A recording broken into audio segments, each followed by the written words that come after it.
All right, so diversity and inclusion, right? Do we all need to hear about it? I feel like I'm sitting in such an amazingly diverse room. My name is Tracy once again, and I am the lead at This Labs, a JavaScript consultancy. We do all things JavaScript. I'm also Google Developer Expert, Microsoft MVP, et cetera, et cetera. I just love all things JavaScript, so if it's JavaScript, you're probably finding me wandering around somewhere. Today, I get to talk to you about diversity and inclusion, and this is awesome because I don't actually get to talk about this topic very often. Usually when I go to a tech conference, they're like, but could you give a technical talk instead? And that's fine and everything like that, but these are two very important words that we're starting to hear over and over again, of course, right? And I want to go through a bunch of different things. So today I want to talk about defining D&I, why it actually matters, why does this matter in product and app development, how does it actually impact the bottom line, or does it? Hiring, retention, team culture, case studies of companies that are doing diversity and inclusion right. Also talking about how you can build the culture as well within your own companies, and how to solve that pipeline problem that we keep hearing about. So diversity, let's go ahead and define it first. For this talk, we're going to use Gallup's definition, and they say that diversity represents a full spectrum of human demographic differences. This is race, religion, gender, sexual orientation, age, socioeconomic status, and disability.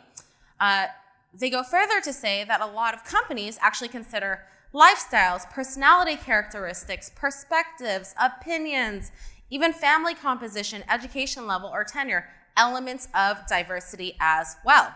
And this means that if you're not respecting the idea of diversity, you're probably not even respecting your current team, right? Because what team doesn't have people with different personality characteristics?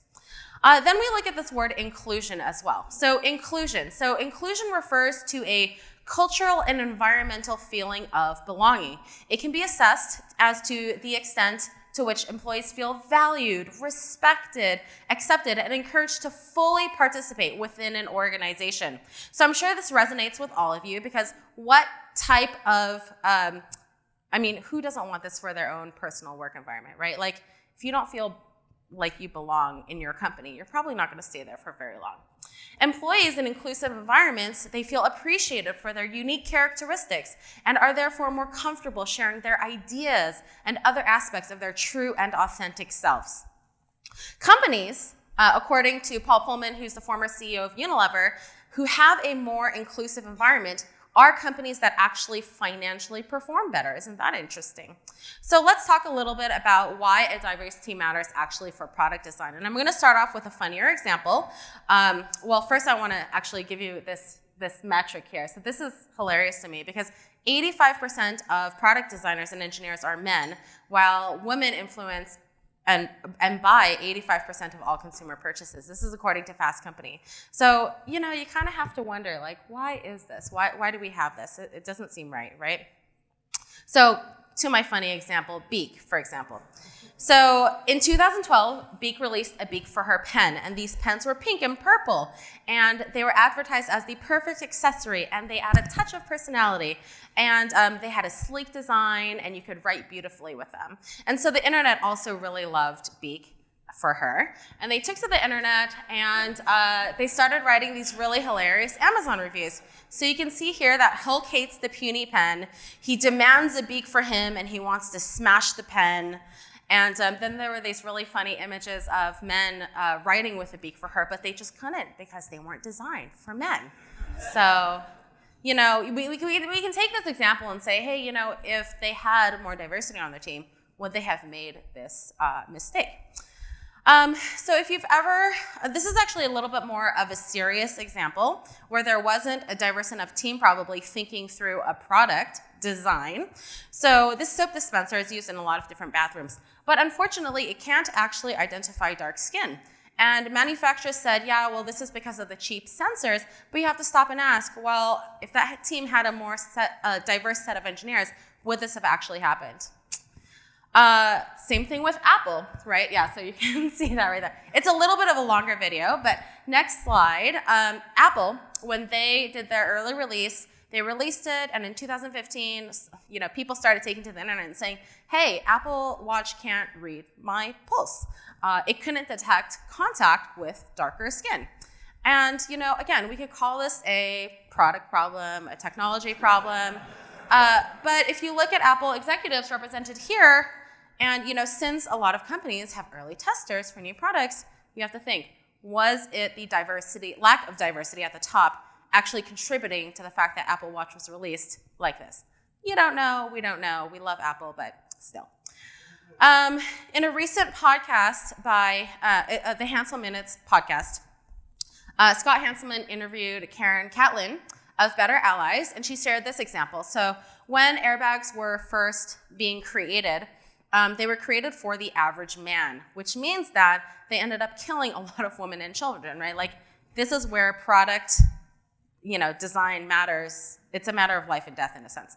So this is really scary, but this is kind of why I'm standing here talking to you about these things. Uber is something that we can all relate to. I do love Uber, so I'm not trying to pick on them. But Inc. magazine, when Uber started coming up with there was all this bad press around drivers sexually attacking women. You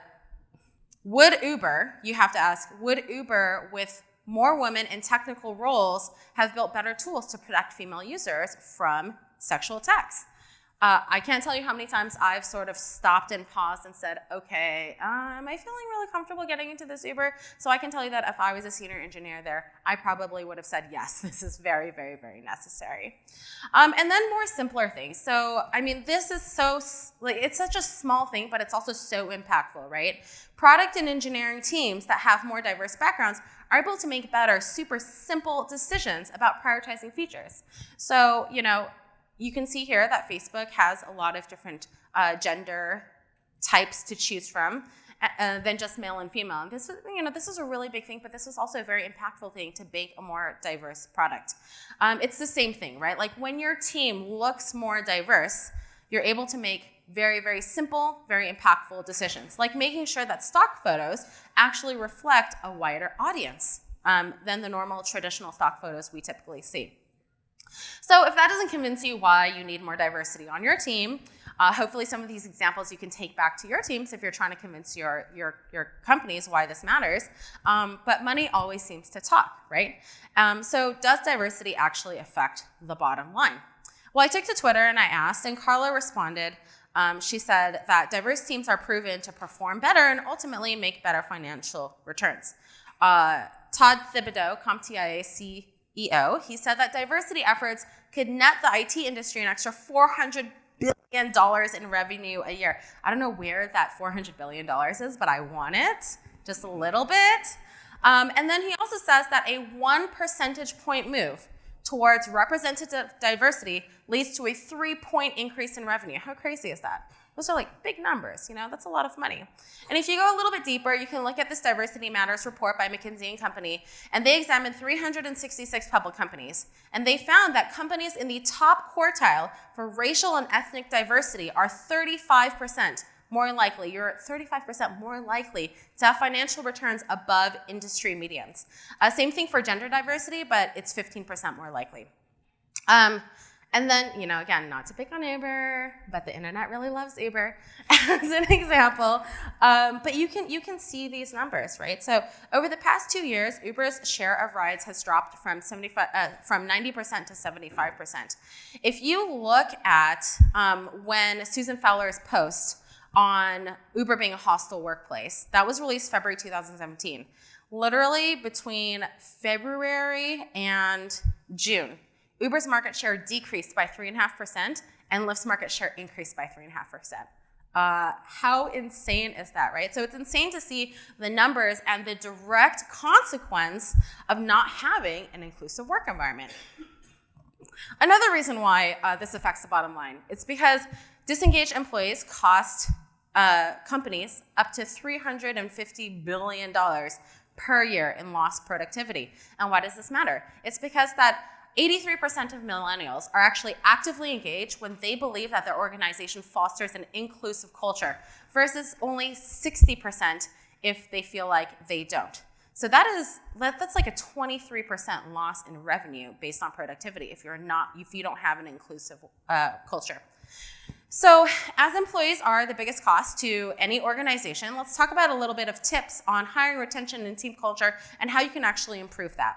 So I took to Twitter again. I love Twitter. You can follow me on Twitter @LadyElite. Come talk to me. Come take selfies with me. But until a company has a more diverse team, they'll keep missing out on great job candidates because they checked out your team page and saw a bunch of white dudes. I went to another consultant's page the other day, and I was like, whoa, that doesn't seem right. So it matters, right? Jeff Welpley as well, he says that he's observed a lot of startups. It gets so much harder if you don't have a diverse team from the beginning, right? If you have a startup and there's 10 plus people and they're 90% male, then a lot of female friends, Jeff said, it feels like it's a little bit too bro-y, right? So it's really important to hire diverse from day one. So a few things that you could do to make sure that you're doing this. Number one is making sure that candidates are actually sourced through a variety of methods. So boot camps, et cetera, not just the traditional methods. Job descriptions should also have a gender neutral tone. There's a lot of tools out there for you these days that allow you to do that. Make sure that you mention diversity on your career website so people know that it matters to you. And diverse candidates who interview should have the opportunity to actually meet with a set of diverse people, right? If you interview a female, let's say, and they meet only male employees, they might assume that this is the culture, where in fact it might not be. So let's look at some companies that have actually done diversity and inclusion really right. So I really love Salesforce example. So Salesforce has equal pay initiatives. They have spent over $6 million since 2015 trying to fix the gender wage gap. In 2016, they found that about 6% of employees had pay discrepancies and they had pay adjustments. And then in 2017, they found that actually 11% of Salesforce employees needed a pay adjustment, and that was $3 million that they spent trying to make sure that there was equal pay within the company. Pinterest has done a really amazing job at intentional hiring. So in 2015, they released the hiring rates for the goals, right, and the rates for underrepresented groups and made their hiring goals public. Now, what ended up happening over just a few years is that employees from underrepresented ethnic groups were able to triple from 3 to 9%. Women in tech roles increased from 21 to 29%. So small things over just a few years really made a big difference. And just like I said again, talked about, making sure that your diverse candidates actually meet diverse people, they require at least one woman and one ethnically underrepresented candidate to be on the interview slate, which is very, very, very important. Intentional hiring as well. So if you look at Atlassian, it's actually kind of amazing. I was really impressed with what Atlassian has done. So the first thing that they did when they said that they wanted to attract more female talent is they went to sponsor women in tech events. They created an intern program, right, to really start attracting people. And then what they were able to do, so they started this in 2015 where they had 15% of incoming graduates be women, right? And now that number is 60%. Isn't that crazy? 60% of their incoming graduates are women. That is so cool that you can just be intentional and then you yield some pretty intense results. LinkedIn has done a really good job at creating inclusive workplaces as well. So they have this Out at In resource group that offers executive sponsors and really strong ally group and community for LGBTQ employees. Alexander Ullman, who's the head of HR at LinkedIn, he says that a sense of belonging and inclusion ensures that all employees, regardless of their background or experiences, can be connected with equal opportunity to create a healthier and more successful future together with our employers. If you look at SAP as well, they have done a tremendous job as well. Miguel Castro, so first off, the fact that they even have a global diversity and inclusion office is awesome. But Miguel from there, he says that when people are comfortable and can express themselves in an authentic way, they're more likely to perform better, which increases engagement and contributes to the organization as a whole. They actually also have a virtual training program called Focus on Insight, which educates employees on diversity and inclusion. I wish this was free and I could give it to some people in the community, to be quite honest, but this is awesome. This is really awesome that SAP offers this. Unilever is big enough to actually say, okay, we're gonna focus on purpose before profit. And it's nice to have that flexibility, I guess, because we don't always get to do this, right? But Paul Pullman, who's the retired CEO of Unilever, really believed in this. And he said that he believes in purpose and doing purpose really well, which gives you profit. And he also said that diversity and inclusion in the workplace can lead to greater business potential. And he saw this across 190 different countries in all their different little subsidiaries. He says you can read it in the engagement scores, innovation, and ultimately profitability and return on investment. So one thing that Unilever focuses on is disability, right? And if you look at disability, over half the population is affected by disability, directly or indirectly. And that is a spending power of $8 trillion. That is so much money. This is why having a diverse team matters, because you really need to have people on your team that understand these types of things, that are able to focus not just on the typical profile that has come to affect us. So I talked a lot about companies, I talked a lot about things that other companies are doing, but let's talk about how to actually build an inclusive culture within your organizations. So it starts off with leadership, right? So if you create and encourage a sense of belonging in your workplace, it begins at that leadership level. The founders, executive teams need to have a desire to build a diverse culture and hire people who are open to working with people of all different nationalities, skin colors, genders, sexual orientations, etc. Carrie, again, Twitter, she said that you should use your platform, if you have one, to make certain topics safe to talk about. Because if that conversation is not already happening, it's probably not because it doesn't want to happen. It's because people are like, is this a safe place for me to actually speak up and say something? C-level leaders need to repeat that inclusion is a priority, and managers need to reiterate this message over and over and over again to make sure that the conversations are okay. Cindy, so she gave an example for Microsoft. So she said that one thing we did at Microsoft was ask some teams to aim for the power of three. 3 others must have true decision-making voices in big team decisions. I mean, that is really cool, right? And it's hard to do, but it's a start. Another thing you need to do, this is actually simple, and this is something that everybody can do, building an inclusive culture through meetings. So unfortunately, when women are a minority in the workplace, which is a lot of, almost everything in tech is like that, right? They're up to 33% more likely to get interrupted than their male colleagues.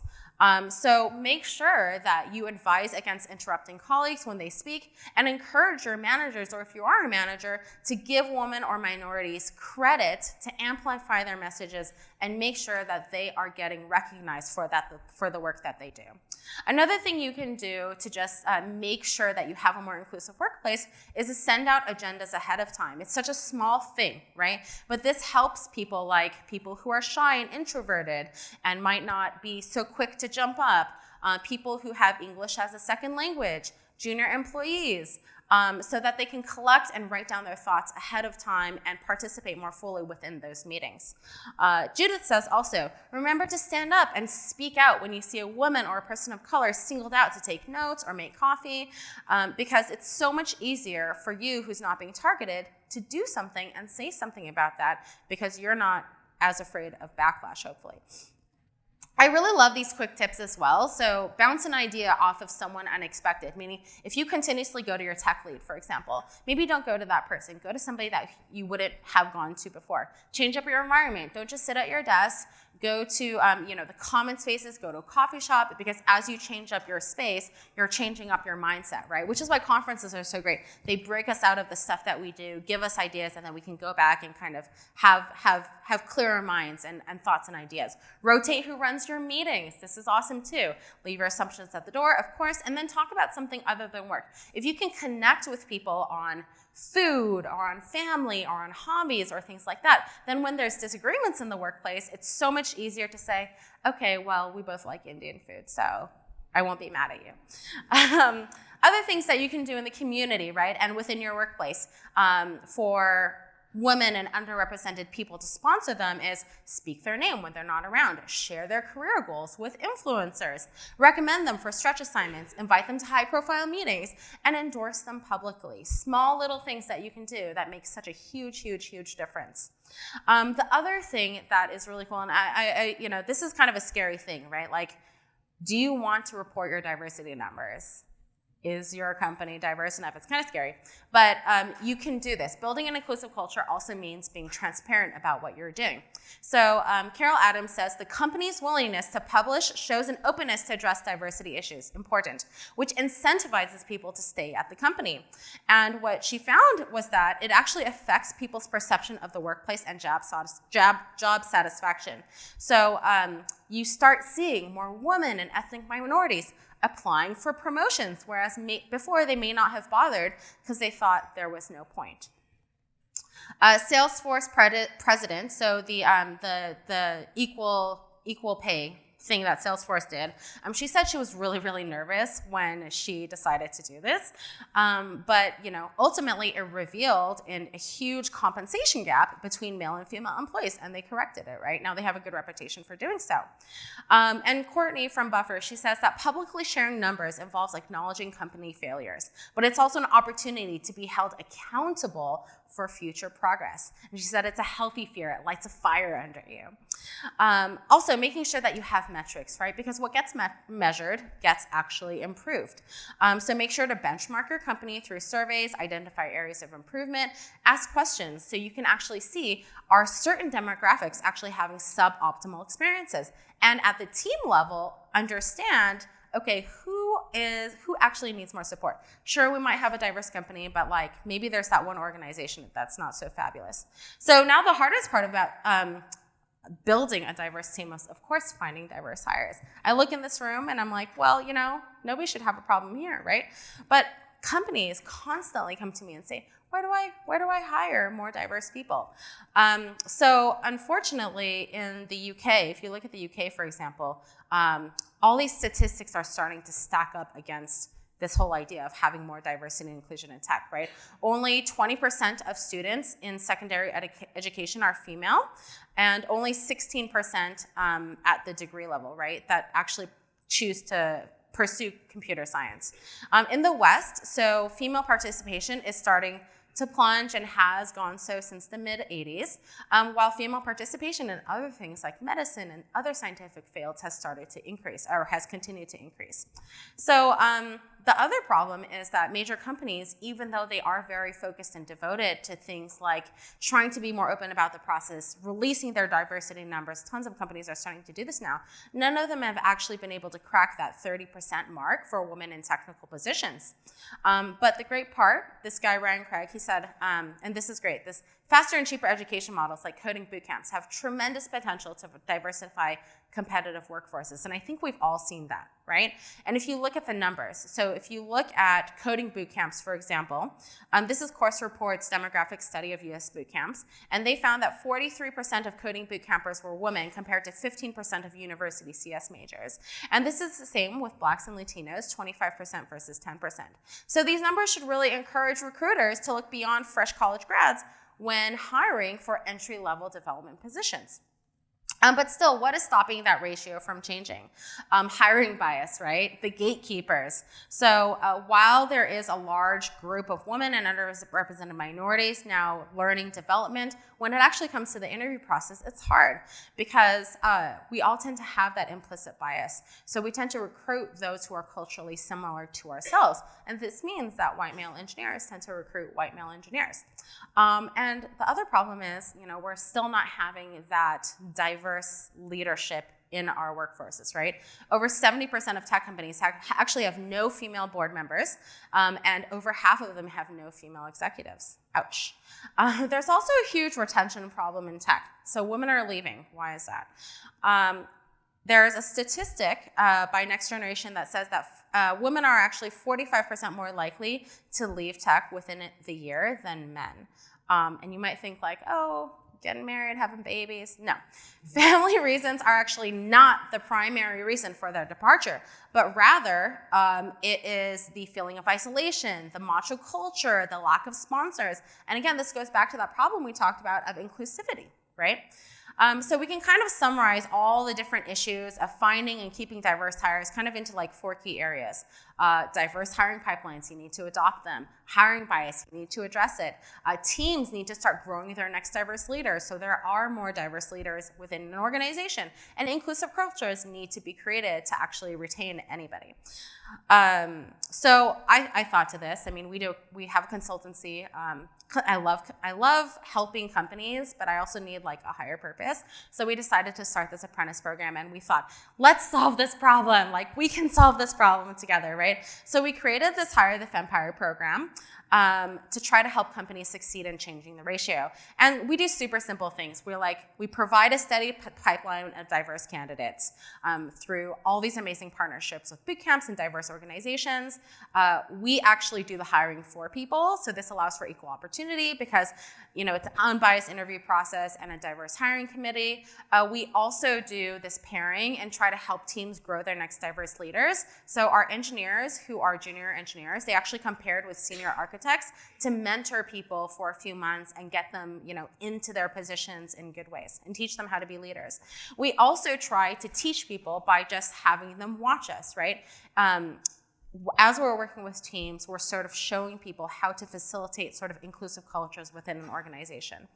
So I love that. I love being here. Thank you so much for having me. We talked about a lot of different things today. Hopefully some of it stuck. Hopefully some of those statistics you can bring back to your organization. I have these slides online, so feel free to chat with me any single time. And I'll just leave you with the idea that you can't just hope that diversity is going to happen, right? You need to actually work at it. You need to believe in it and take the risk within your organizations, within the communities, to make sure that we make this continuously something that we continue to strive for. So my name's Tracy again. You can follow me on Twitter at LadyLeap, and thanks for having me.